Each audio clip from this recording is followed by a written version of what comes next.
بسم اللہ الرحمن الرحیم۔ عمران خان روحانیت کی راہ پر۔ عمران خان اس حوالے سے مزید کہتے ہیں، کئی سال بعد جب میں نے یوسف اسلام سابق کیٹ سٹیونز سے گفتگو کی تو اس نے بتایا کہ جب اس نے خدا کو دریافت کیا تو یہ مرحلہ اس کے لیے کتنا سخت تھا۔ اس نے ماضی سے اپنا رشتہ توڑ لیا، گلوکاری ختم کر دی، اپنے پرانے دوستوں کو بھول گیا اور اپنا لباس تک تبدیل کر لیا۔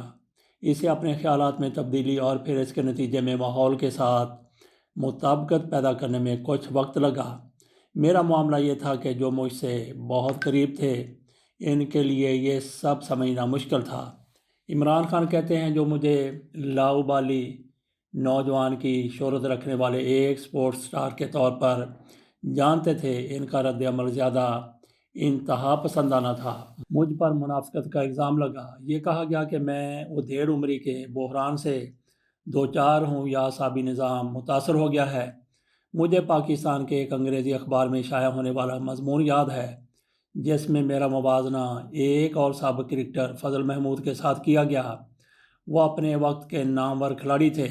اپنی ریٹائرمنٹ تک انہوں نے رنگ نور کی ظاہری دنیا میں ایک بھرپور زندگی گزاری اور پھر خدا کی طرف رجوع کر لیا۔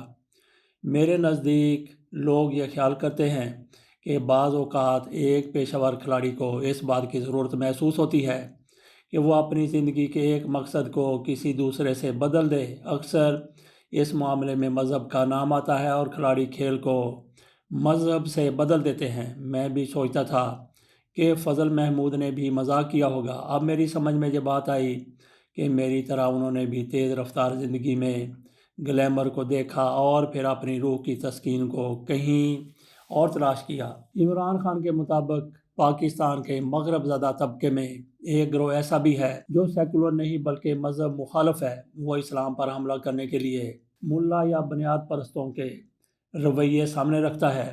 سابق ترک وزیر اعظم نجم الدین اربکان نے بھی ترکی کے اسلام مخالف طبقے کے اس رویے کو واضح کیا۔ انہوں نے اپنے انٹرویو میں بتایا کہ کیسے پارلیمنٹ میں یہ لوگ اس وقت ناپسندیدگی کا اظہار کرتے اور ڈیسک بجانے لگتے جب رسالت مآب صلی اللہ علیہ وآلہ وسلم کا ذکر ہوتا۔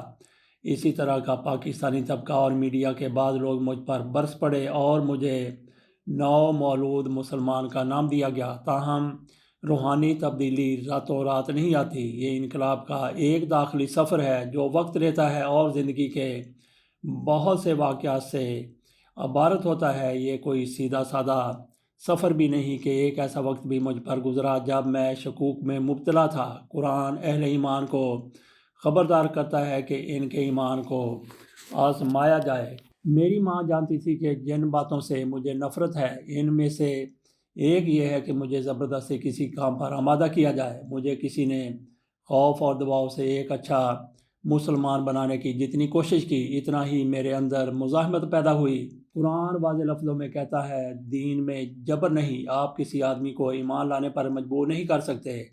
یہ دل اور دماغ کی کشمکش ہے۔ اس لیے اگر میں کسی قدر باعمل مسلمان بن گیا، یہ اختیاری فیصلہ تھا جو مدتوں کے غور و فکر کا نتیجہ ہے۔ میں اس پر یقین رکھتا ہوں کہ لوگوں میں حقیقی تبدیلی اسی وقت آتی ہے جب ان کے عقائد بدلتے ہیں۔ میں یہ نہیں مانتا کہ لوگ اس وجہ سے تبدیل ہو جاتے ہیں کہ وہ لذتوں سے بھرپور زندگی گزار چکے ہوتے ہیں۔ لوگوں نے کہا کہ میں زندگی کی رعنائیوں سے پوری طرح لطف اندوز ہو چکا، اس لیے اب مذہبی ہو گیا ہوں۔ میں اس سے اختلاف کرتا ہوں۔ میرا تجربہ یہ ہے کہ وقتی ان بساط کی تلاش کبھی ختم نہیں ہوتی۔ لذت کے خگر وقت گزرنے کے ساتھ ساتھ تلاش میں مزید متحرک ہوتے چلے جاتے ہیں۔ پھر اس دلیل کو قبول کیا جائے تو یہ نتیجہ نکلتا ہے کہ انسانی زندگی میں کوئی ارتقاء نہیں اور انسانوں کی اصلاح ممکن نہیں۔ یہ صرف ایمان کی معرفت حاصل ہونے والے ارادے کی مضبوطی ہے کہ انسان نفسیاتی خواہشات کے خلاف جد و جہد کرتا ہے۔ رسالت مآب صلی اللہ علیہ وآلہ وسلم نے اسے جہاد قرار دیا ہے، جہاد اکبر کہا ہے۔ یہ جہاد زندگی بھر جاری رہتا ہے۔ یہ صرف دہریوں کی پھیلائی ہوئی غلط فہمی ہے کہ جب کوئی شخص مذہبی بن جائے تو اس کی تمام ترغیبات نفس ختم ہو جانی چاہیے۔ جس لمحے وہ اپنے ایمان کا دعویٰ کرتا ہے اسے فرشتہ بن جانا چاہیے۔ ایمان کا اقرار تو دراصل ایک جنگ کا نقطۂ آغاز ہے۔ یہ روح کی بالیدگی کے لیے ہے، ایک مارکے کی ابتدا ہے۔ جب ایک مسلمان دن میں 5 بار نماز پڑھتا ہے تو مسلسل خدا سے یہ دعا کرتا ہے کہ وہ سیدھے راستے پر چلنے میں اس کی مدد کرے۔ آدمی نیک ہو یا گناہ گار، دعا کا ایک ہی مفہوم ہے۔ دن میں 5 بار، ایک دن کے بعد، دوسرے دن، ایک سال کے بعد، اگلے سال، مسلسل رہنمائی کی درخواست۔ ہمیں سیدھا راستہ دکھا، ان لوگوں کا راستہ جن پر تو نے انعام کیا، نہ کہ ان کا جو مبغوض ہوئے اور گمراہ۔ سورہ فاتحہ میں یہ کہا گیا ہے، یہ ایک شخص کے کردار میں اصلاح کا مسلسل عمل ہے۔ عمران خان کہتے ہیں کہ میں نے کم ہی کوئی آدمی دیکھا ہے جو ماہرین نفسیات سے ملنے کے بعد تبدیل ہو جاتا ہو۔ ایٹن کے مطابق علم نفسیات روح کے بارے میں ان لوگوں کا حاصل مطالعہ ہے جنہیں روح کی کچھ خبر نہیں۔ بحالی کے مراکز میں بہت دفعہ جانے کے باوجود منشیات کے بہت سے عادی اپنی عادات پر قابو پانے کی کوشش میں ناکام رہتے ہیں۔ میرا دوست جے پور کا شہزادہ جگت سنگھ اپنی عمر کی چوتھی دہائی میں تھا جب منشیات سے لڑتے لڑتے اس کا انتقال ہو گیا۔ وہ ملک میں اور ملک سے باہر بحالی کے مہنگے مراکز میں جاتا رہا، لیکن اس کا مسئلہ یہ تھا کہ وہ ایک بے سمت زندگی گزارتا تھا اور اس کی روح بے چین تھی۔ بحالی کا کوئی مرکز اس معاملے میں مددگار نہیں ہو سکتا۔ میں بہت سے ایسے لوگوں کو جانتا ہوں جو مکمل طور پر تبدیل ہو گئے جب ان کی روح ایمان سے لذت آشنا ہوئی۔ اپنے اس سفر میں نے میاں بشیر صاحب کی رہنمائی سے بہت فائدہ اٹھایا۔ ایمان اگر کسی سمت، رہنمائی اور بصیرت کے بغیر ہو تو وہ جنونی فقط خود کو کھرا سمجھنے والے نیکوکاروں اور رہبانیت پسند لوگوں کو جنم دیتا ہے۔ ایک اچھے عالم کی رہنمائی بہت ضروری ہے۔ یہی وجہ ہے کہ اسلام میں اہل علم کا بے پناہ احترام ہے۔ تیمور اس منگول فاتح نے، جو انسانی تاریخ کے سب سے بڑے قصابوں میں شمار ہوتا ہے، جب بھی کسی بستی میں قتل عام کیا تو پہلے اس بات کا اہتمام کیا کہ تمام اہل علم کو احتیاط سے الگ کر دیا جائے۔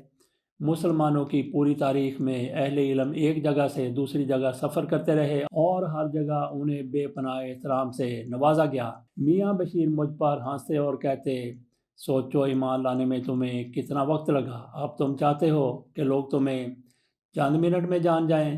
وہ مجھے کہتے کہ قرآن مجید کے ان الفاظ کو یاد کرو، کہہ دیجئے میں ان کی عبادت نہیں کرتا جنہیں تم پوجتے ہو، نہ تم ان کی عبادت کرتے ہو، میں جس کی عبادت کرتا ہوں تمہارے لیے تمہارا دین اور میرے لیے میرا دین ہے۔ سورہ الکافرون۔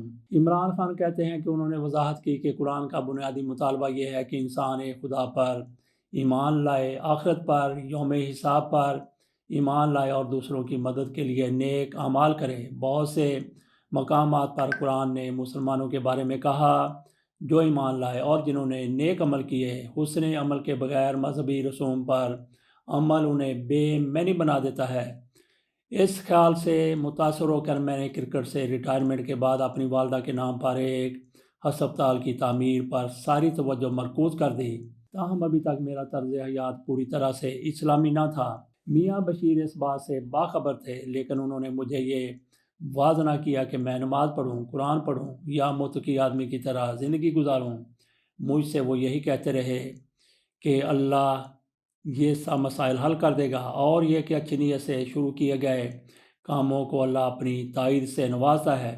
جب بھی میرا ایمان متزلزل ہوا انہوں نے مجھے تسلی دی، اطمینان دلانے کی کوشش کی۔ انہوں نے مجھ سے کہا، خود پیغمبر اسلام صلی اللہ علیہ وآلہ وسلم ابتدا میں وسوسے کا شکار ہوئے تو آپ کی اہلیہ سیدہ خدیجہ نے آپ کو یقین دلایا کہ حضرت جبرائیل علیہ السلام سے ان کی ملاقات حقیقی تھی اور آپ صلی اللہ علیہ وآلہ وسلم پر خدا نخواستہ جنون کا کوئی اثر نہیں ہے۔ عمران خان کہتے ہیں کہ میاں بشیر ممکن ہے مستقبل میں جھانکنے کی کوئی صلاحیت رکھتے ہوں، لیکن مجھ پر ان کی جس بات کا حقیقی اثر تھا وہ ان کی بصیرت اور خدا کے وجود پر یقین کامل تھا۔ انہوں نے اللہ پر میرے ایمان کی راہ میں حائل سب سے بڑی رکاوٹ دور کرنے میں میری مدد کی۔